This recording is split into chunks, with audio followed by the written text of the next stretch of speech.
Good morning, my friend. I hope you are doing well and getting ready to have a great week. We had a beautiful weekend here in Nebraska. It was finally some good weather. It was pretty windy, but the weather was warmer, and the dogs enjoyed being outside, and we just had a good time.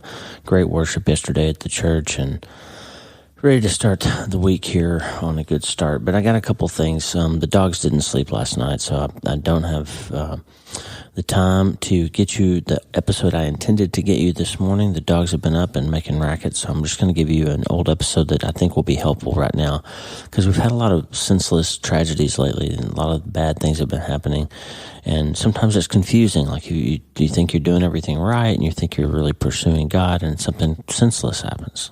Like we were going along in our family when Mitch died, just never saw it coming, right? Our friend Randy Alcorn, his wife Nancy that we've been praying for, she passed away last week. Why does a servant of the Lord at a pretty young age get colon cancer? Why do those things happen? We don't understand, right? So how do we make sense of senseless things? Our friend Arthur Moy, by the way, we've had him on the podcast a couple of times. We've asked you to pray for him a few times. He and his family have had a rough time with COVID over the last couple of years. Well, now his mom, he's asked us to pray for his mom, Eddie Mae Moy. He's having a little trouble with early signs of dementia, and that's just a heartbreaking thing. And we don't understand why things like that happen. Why do we lose our faculties, and why do we lose our memory, and all those things about life that can be hard. And so there's an episode I did when we were back in Wyoming called Making Sense of Senseless Things. And I'm just going to give you that back just to give you some things to think about how we wrap our brains around what happens when senseless tragedy happens. Please keep Randy Alcorn and his family in your prayers. Nancy was a beloved wife and mother and grandmother and servant of the kingdom, and just a great person. And that's a big hit when you lose your spouse of so many years. But pray for Randy and his family. Pray for Eddie Mae Moy and Arthur and their beautiful family. These are great people. Arthur's a pastor in Beatrice, Alabama, and just an amazing, great friend of my work and our family for years now. And whatever senseless things are going on in your life, here's some tools from the podcast to help you deal with that. And when you're in that storm, sometimes it's good to remember to worship. So I'm going to give you Ryan Stevenson's beautiful song, In the Eye of the Storm. At the end of that, it's time to learn how to make sense of senseless things. We're in Action April here on the podcast. We'll be back with Tuesdays with Tata tomorrow, of course. And don't forget wle1md.com/prayer if you need prayer. That's the place to go. And if you're not on the newsletter, wle1md.com/newsletter. I'll be back with something new at Tuesdays with Tata tomorrow. Here's Making Sense of Senseless Things, followed by Ryan Stevenson's song, In the Eye of the Storm. And all you need to do, my friend, is start today. Hey, friend, I hope your week is going well. We had a really huge snowstorm in Wyoming last week. On Monday, it was so bad that they closed the city of Casper. The police department put out on Facebook that they weren't going to respond to accidents unless they were life and death. They closed the schools. And here, this is a place where kids walk to school in snowstorms. So if you had a snowstorm bad enough to shut down the city of Casper, Wyoming, you know it was a legit storm. So it's been kind of a weird weather week, but things are better now. It looks good. And we're going to have a great week coming up, and I hope you are too. But listen, over the past week, Lisa and I heard about 3 different situations that just didn't make any sense. Now, we're used to talking about hard things on this podcast. Obviously, my book and my ministry, my writing, is all kind of focused around, hard things that people experience in their life and how we can land on our feet and find faith and hold on to hope no matter what's going on. That, if I'd sat down and decided to create a career as a writer, I don't think I would have decided to focus on hard things.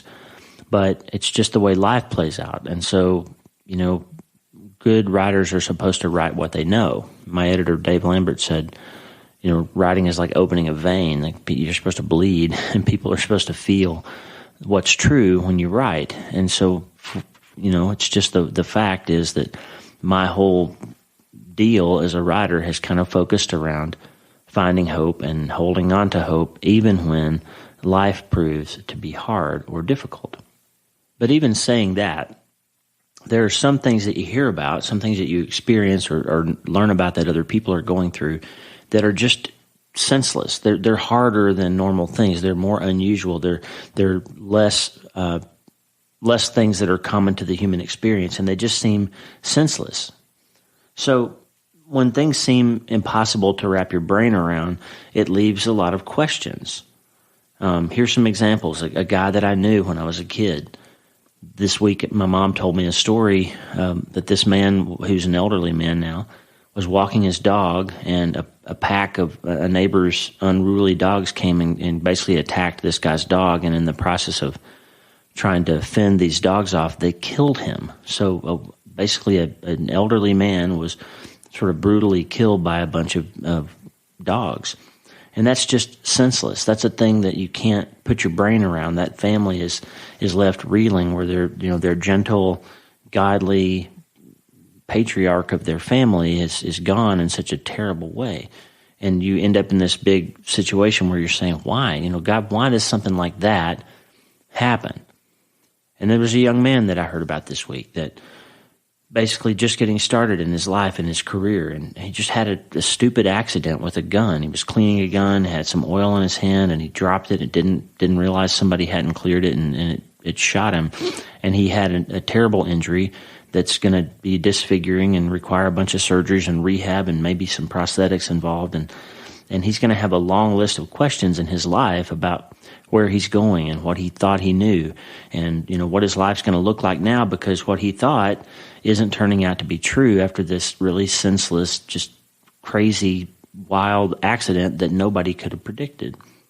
And then there's a couple people we really love. Lisa and I really love these people, and they're strong, amazing people, and they were expecting a baby, and everything was going great, and the baby came, and then they found out that their newborn has a rare genetic problem that's going to require really big-time alterations of how the baby and this family will have to live for the rest of their lives. This particular genetic syndrome is going to change things for them forever, and it won't go away. People often ask me, what's it like to work around people that are in pain all the time? And honestly, it's hard, but most of it is comprehensible in some way. We all generally understand that humans face disease and people get cancer, and when you engage in certain behaviors, you increase your odds of experiencing trauma. We all get that intellectually, right? So if your Uncle Louie has smoked 4 packs a day for 40 years and then he calls to tell you that he's got lung cancer, it's sad, but it's not surprising. It's not random. It's not senseless. You don't generally rail and rage against God when something happens that you can put a causation to, right? That's something that you can sort of understand.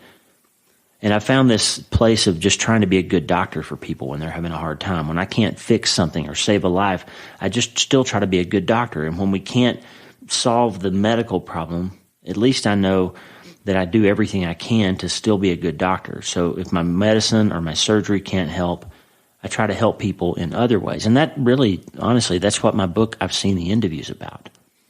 It's about me learning how to doctor people, even myself, when the problem isn't fixable, how to give hope when things are hard and seem impossible. But this week, 3 different situations, we just saw something a little bit different, because it's so much harder to find hope or offer help when the thing that's happening is way off to one end of the bell curve of human experience. When an adult, like I said before, when an adult gets lung cancer because they smoked, everybody's sad, but nobody's really surprised. But when an old man is walking his dog and he's brutally killed, everybody's shocked, and everybody is saying, God, why does that stuff happen?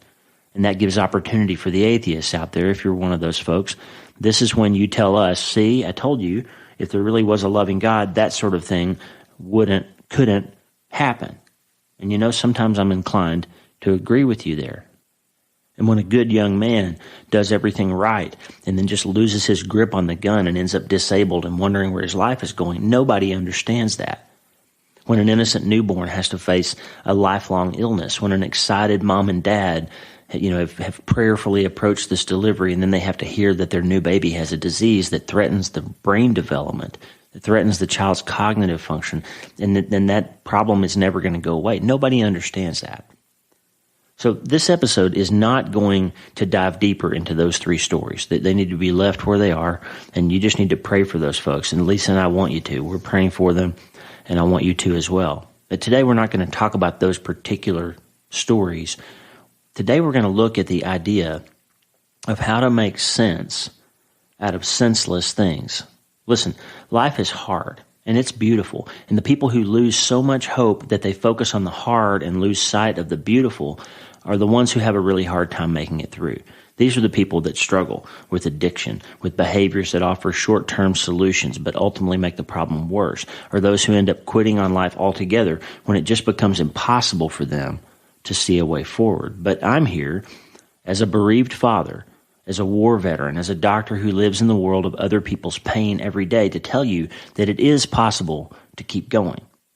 So how do we make sense out of senseless things? How do we get back up when life knocks us so far down? That is where we're going today. Now, I told you 3 really hard stories, but in a second, I'm going to start the music, and it's really peppy and upbeat, and it seems strange to me every time I do this, when we're talking about something hard, it seems strange that I'm going to push that button in a minute, and you're going to hear Poddington Bear's little bluesy tune that I love so much. It seems strange to play that happy music in the context of someone being brutally killed by dogs, or a tragic and life-altering accident, or a baby with a genetic disorder, but that's one of the keys, I think, in how you manage hard things in life. People that can get back up, people that can find the light, people that find the strength to move forward or find hope again or hold on to their faith, they're the ones who somehow can keep hearing the music in their lives. They can keep finding a way to suffer but still smile at the other beauty that's around them. And that is what I hope we'll be able to get to today. Listen, we're going to talk through some hard things today. But we're going to learn how to still smile. We're going to learn how to make sense out of senselessness and how to hear life's beautiful music even when part of the soundtrack is devastating and dark. We're going to learn to keep going. And we're going to start today. Hey, I'm so glad to have you listening today. I'm Dr. Lee Warren, and I live in Wyoming in the United States of America with my incredible wife, Lisa Warren. I'm a neurosurgeon and an author, and I'm here to help you harness neuroscience, the power of your brain, faith, the power of your spirit, and good old common sense to help you lead a healthier, better, happier life. Listen, friend, you can't change your life until you change your mind, and we're here to help you learn the art of self-brain surgery to get that done. You can get the show notes and more on my website at wleewarrenmd.com. And if you like the show, please take a moment to subscribe so you never miss an episode. And also rate and review the show wherever you listen to podcasts, because that helps the show get higher rankings and helps new people find out about it. Since I launched the show on November 1st, it's doubled almost every month.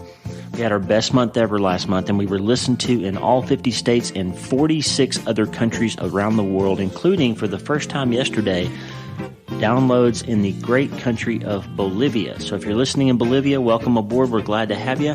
Listen, take a minute and share the show with somebody else if you wouldn't mind. That will really help people discover it and spread the message that you learn how to change your mind, and that will help you change your life. This is episode number 16 of the Dr. Lee Warren podcast, Making Sense Out of Senseless Things. So let's get after it. Hey, before we get started today, I want to send a shout out to our friends down in Brazil. We're getting a lot of podcast downloads for some reason in South America, but the leading country in South America that's listening to the show more than anywhere else is in Brazil. And I've been getting a ton of new newsletter subscribers, emails in Portuguese, and social media contacts from folks down in Brazil about my new book. So Lisa and I would just love to send a signed copy of I've Seen the End of You, we'll both sign it, to the first listener who emails me to say that they want it, who lives in Brazil. Just email us your name.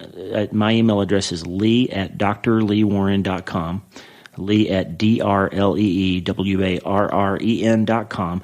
Email us your name and mailing address and how you want us to sign your book, and we will make it happen. Welcome all our friends in Brazil.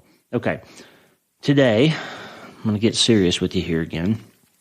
I just had a moment with my headphones. They're driving me nuts today. Did you ever have one of those minutes where your glasses or something is just itching you or driving you crazy? So if you hear a little noise, it's because I'm adjusting everything because feels like my whole head is itching today. So sorry about that. But we're going to get back to the show now, and we're going to talk today about how to make sense out of senselessness. How do we make sense when the thing that's happening doesn't make sense? How do we deal and make sense out of senseless things? Now, I read a really interesting and good article in the Christian Examiner about this. The writer made a great point that exactly lines up with my experience, especially after losing a son. And she's mostly talking about when people die, but the points hold whatever your situation is. And I just want to share some thoughts from Dr. Carla Cornelius from this article in the Christian Examiner, and I'll put the link in the show notes so you can find it and read it yourself. And it's really useful. It's a good article. Again, some of the things that she writes about are more related to when tragic events occur and people die, but they will apply to any sort of senselessness that you're facing. And I'm going to read you right now some quotes from that article. Okay, here she goes. The following reminders are a cold comfort to the grief-stricken who have lost loved ones in such tragedies, but it's worth swallowing these bitter pills nonetheless in the hope that they will do some good down the track. God's gift of free will is often used for evil. God does not always intervene to stop tragedies from occurring. He made us like himself to be masters over all life, Genesis 1:26, but we lack the basic goodness of God to always act in our own best interest and the best interest of others. Okay, this is Lee again. Her point here is that during and for a while after tragic things happen, theology lessons aren't very helpful. Christian platitudes are not very helpful. So when you're initially dealing with something, that's not the time to start throwing around theology and deep understanding of the longevity of life and an eternal perspective and all that. That stuff is super important. But in the immediate aftermath of trouble, it's not very helpful. But we do benefit from knowing these things. So it's worth talking about today because later they become comforting. I've discussed a lot recently in these interviews I've been doing about how Romans 8:28's promise that God can work everything for good came true for us in the years following losing our son Mitchell. So it's useful to know and keep an eternal perspective on things because that's really one of the only ways to make sense out of the hard parts of life when nothing else does make sense. So perspective is what's important. And Dr. Cornelius goes on, the end of mortal life is not the end. This person lives on in the afterlife. Ecclesiastes 12:7 states, the spirit will return to God who gave it. As much as we love people, it is helpful to remember that they don't really belong to us, but are simply on loan for a time. Sometimes the time is abruptly cut short, leaving the survivors with a lifetime of regret and resentment over what could have been. God did not create us such that other created beings have the power to control our long-term fate. He is the only one who decides our ultimate fate, and as such he exhorts us, don't be afraid of those who want to kill your body. They cannot touch your soul. Fear only God, who can destroy your body and soul in hell, Matthew 10:28. Life is short, so we must make the best of time and relationships. The knee-jerk tendency after experiencing or reading about a tragedy is to recoil in horror and become distrustful of life. But rather, this is the time to take stock of your life and determine what's really important, then to pursue those priorities for all they're worth. The prophet Isaiah draws a reference point from a common feature of our natural habitat. People are like the grass that dies away. Their beauty fades as quickly as the beauty of flowers in a field. The grass withers, and the flowers fade beneath the breath of the Lord, and so it is with people. Isaiah 40:6-7. This is Lee again. I've made the point before that we somehow convince ourselves that we should be the judge of what's fair, that we should decide how long people should live and what we should have to tolerate. Dr. Cornelius concludes with this, there is a judgment day which awaits us all. Many criminals may appear to get away with their crimes on earth, but in heavenly court, judgment will be unavoidable and justice will prevail. The stark warning is clear. Nothing in all creation can hide from him. Everything is naked and exposed before his eyes. This is the God to whom we must explain all that we have done. Hebrews 4:13. Indeed, the aphorism, justice delayed is not justice denied, rings true for all time. In this dispensation of time, we will witness many terrible tragedies, and we will wrestle time and time again to make sense of them. Like King David, we can choose to make our appeal to his trustworthy and merciful character and trust that justice will ultimately prevail. Dr. Carla Cornelius, the Christian Examiner. Okay, so there's all that information and comforting bits of scripture and eternal perspective that will filter into your heart and help you later, after the initial shock of whatever you're going through. I wanted to share it because it does help. So if you have some senseless thing that happens in your life, later, after it settles down a little bit, after you're moving on and you need some eternal perspective, that information that I just shared is useful. But today, I'm more interested in the immediate, the more pressing, the more acute parts of how we handle things when they happen and they just don't make any sense. But before we go any further, here's this week's thing that will help. John Bevere is one of my favorite writers. He's written a lot of books that have been helpful to me, and his wife, Lisa Bevere, both of them have, Lisa and I have read many of their books, and they're very helpful. But one of his books, Good or God, Why Good Without God Isn't Enough, is, in my opinion, probably his best book that he's written. Listen, we're all trying to get through life as best we can, and most of us think we're basically good people. But the hard truth is this: Jesus didn't call us to be good. He called us to be holy. He called us to become more like him, to be different, to be godly, and live holy lives. And God's best for our lives doesn't always line up with what we or the world thinks is just good. Hear me out, friend. God wants your whole heart. He wants to transform you and change you into someone who looks more like Jesus, because that is good for you. This book, Good or God, it's not an easy book. It's hard in places. It will challenge you. It will call you to a higher standard. But like all things with God, when we trust him and follow him, we get more out of it than we think we will. Good or God will challenge your thinking on what's good for your life. It's transformative. And for me, it's right up there with Not God Enough by J.D. Greear, with books that bent my brain and shaped my heart. And that, my friend, is this week's thing that helps. Okay, I talked about John Bevere's book for a reason. This episode is about how we make sense out of senseless things. And the answer to that is complicated. And honestly, I'm still trying to figure it out. But I have, unfortunately, a lot of experience with senseless things in my personal and professional lives. So I'm going to try to share with you what I know. And the best thing that I've learned is something I learned from a patient, a man that I called Rupert Chang in my book, I've Seen the End of You. Rupert Chang encountered a brain tumor called gliomatosis cerebri. It's a form of glioblastoma, and basically his entire brain turned into cancer at the same time. And I had to do a biopsy, and we had a long conversation before it, and he decided to go through the surgery, and his beautiful wife, Grace, and their lovely family all gathered together, and we prayed together before the surgery, and he had a simple little biopsy procedure. But his brain was so diseased and the arteries in his brain were so destroyed that he started bleeding from the biopsy and ultimately had a big-time stroke from which he never recovered. And he died just a few days after surgery.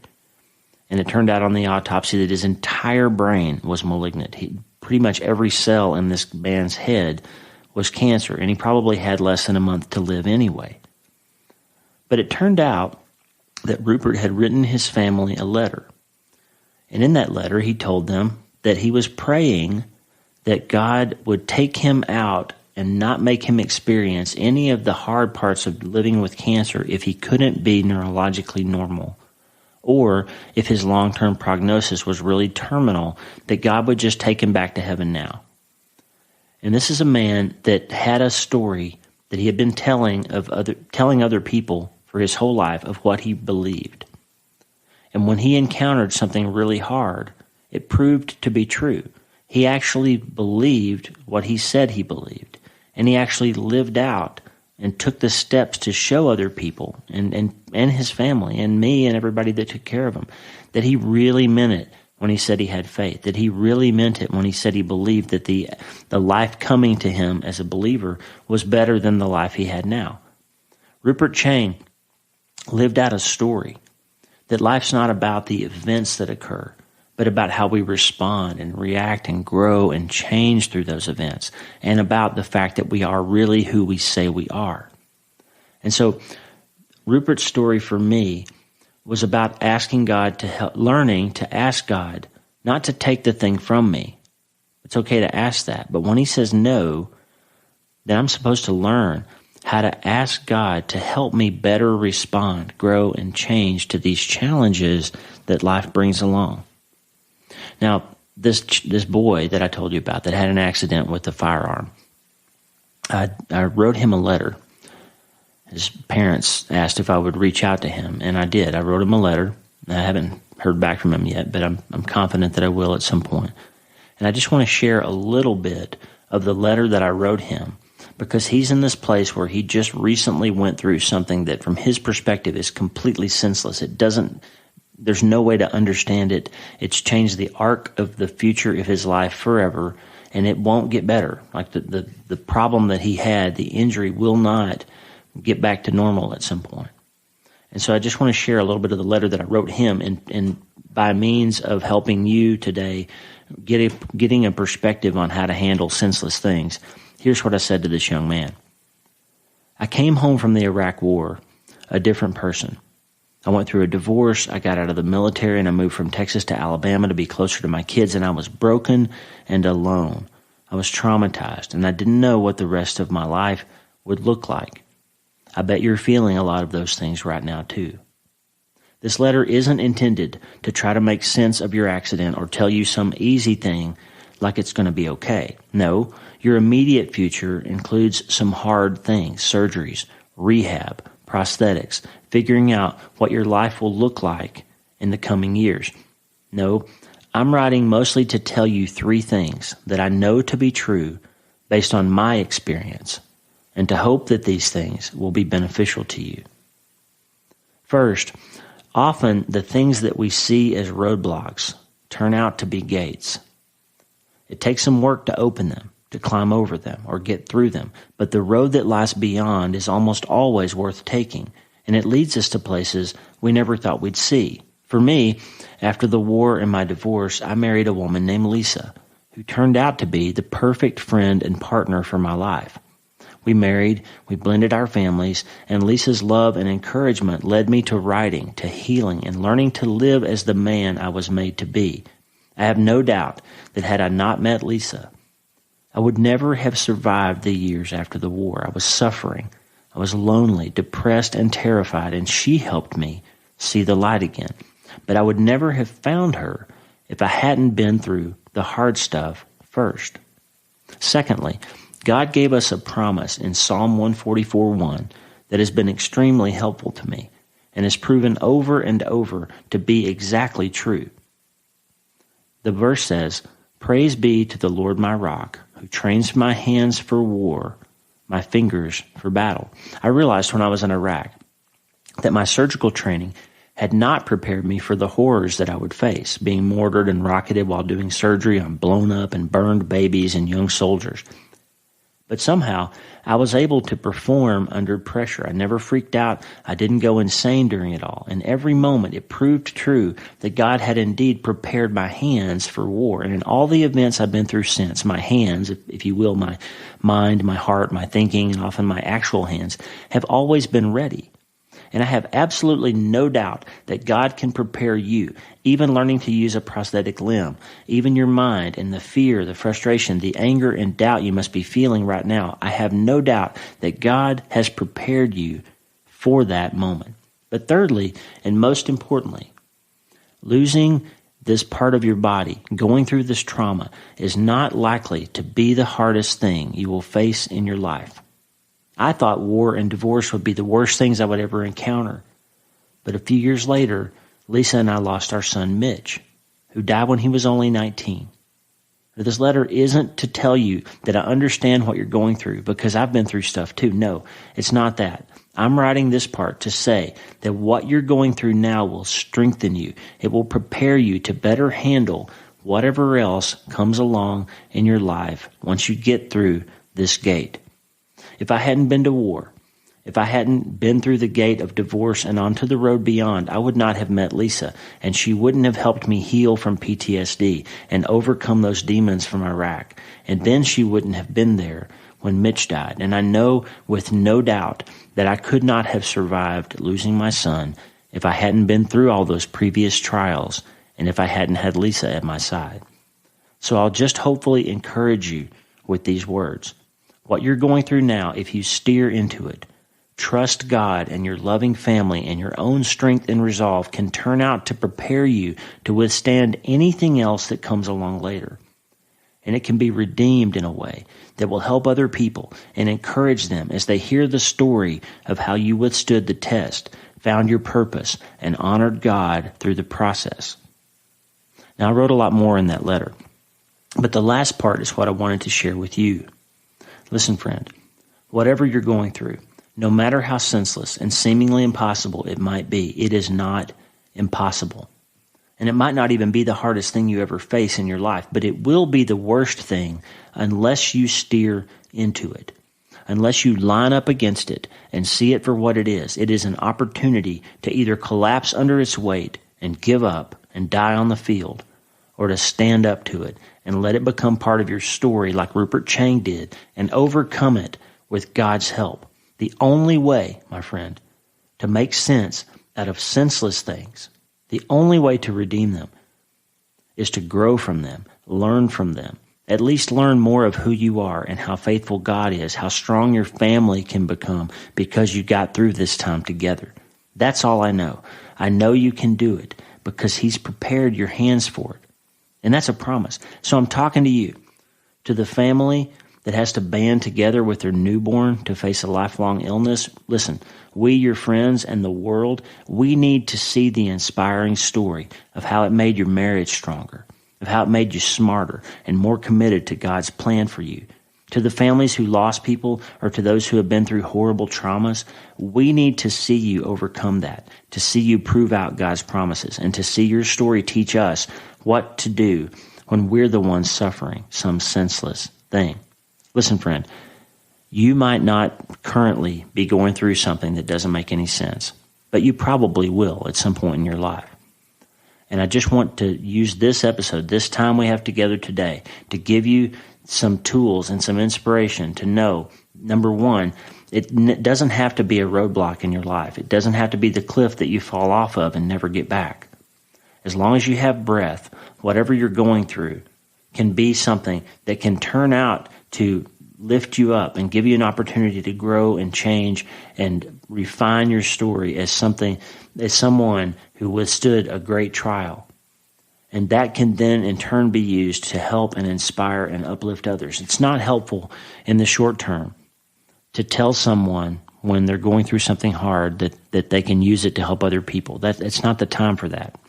So don't hear me saying today that, just shrug it off and use it to help other people. I'm not saying that. And I couldn't have heard that as being helpful to me. I could not have heard it in the first 6 months after losing my son. If somebody had said, just turn it around and use it to help other people, I couldn't have accepted that right then.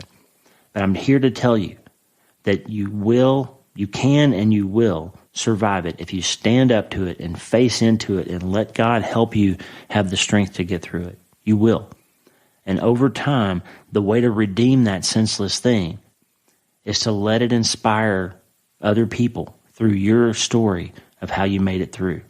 Again, a family who's dealing with this newborn that's got the problem, we're with you, and you're going to make it. You're going to stand up to this, and it's going to be amazing how the story of how you handled this helps other people get through hard things. Listen, the only way to make sense of senseless things, the only way I can get out of bed every day and know that my son's life and his death means something beyond just horrible tragedy is that I'm able to use it to help other people, that his story is living on and it's saving lives literally and it's changing lives. And that's what you can do. You can stand up when senseless things happen, and you can make sense out of the rest of your life by learning how to overcome those things in a way that leaves you better off and more in tune with God's will for your life. It's not good to go through hard things, but it's good when God can redeem them and turn you into something better and someone stronger than you were before. So start facing in when life doesn't make sense, and it'll start making a little bit more sense as time goes on, but you need to start today. Hey, thanks for listening. The Dr. Lee Warren podcast is brought to you by I've Seen the End of You, a neurosurgeon's look at faith, doubt, and the things we think we know. Available from Waterbrook, Penguin Random House, everywhere books are sold. Don't forget to support your local booksellers. Hey, subscribe to the show, please, so you get automatically every episode. And please share, rate, and review my show because that's how more people find out about it. If you haven't read I've Seen the End of You yet, please go to your local bookseller, go to Amazon, order it online. downloaded the audio version I recorded myself. I think you need to read this book. And I'm not just saying that because I wrote it. I'm saying it because I think it is helping people all over the world. My emails are every week. We're learning more and more about how this book is affecting people. So if you need a dose of hope, go grab I've Seen the End of You.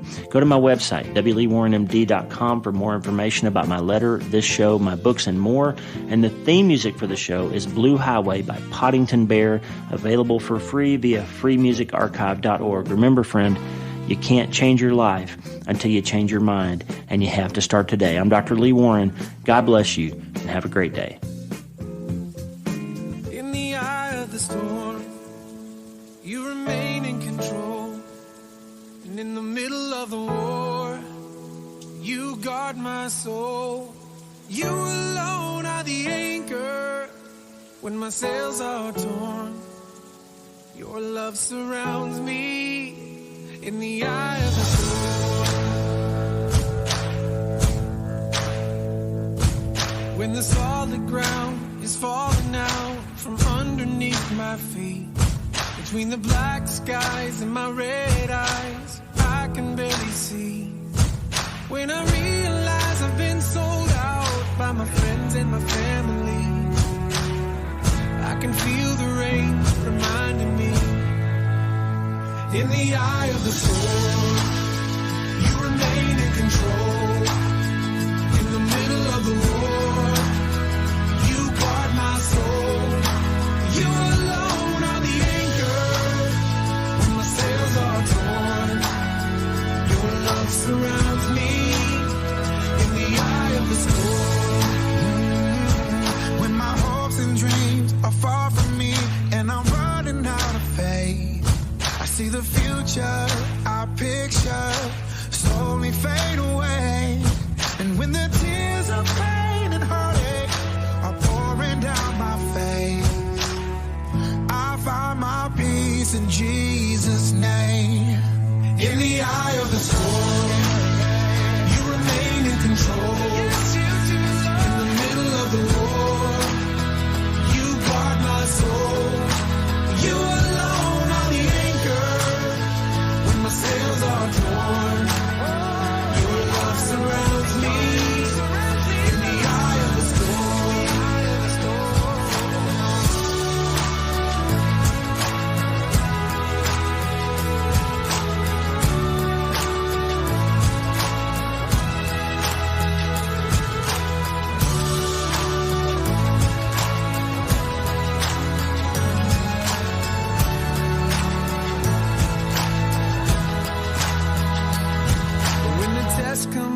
And the doctor says I've only got a few months left.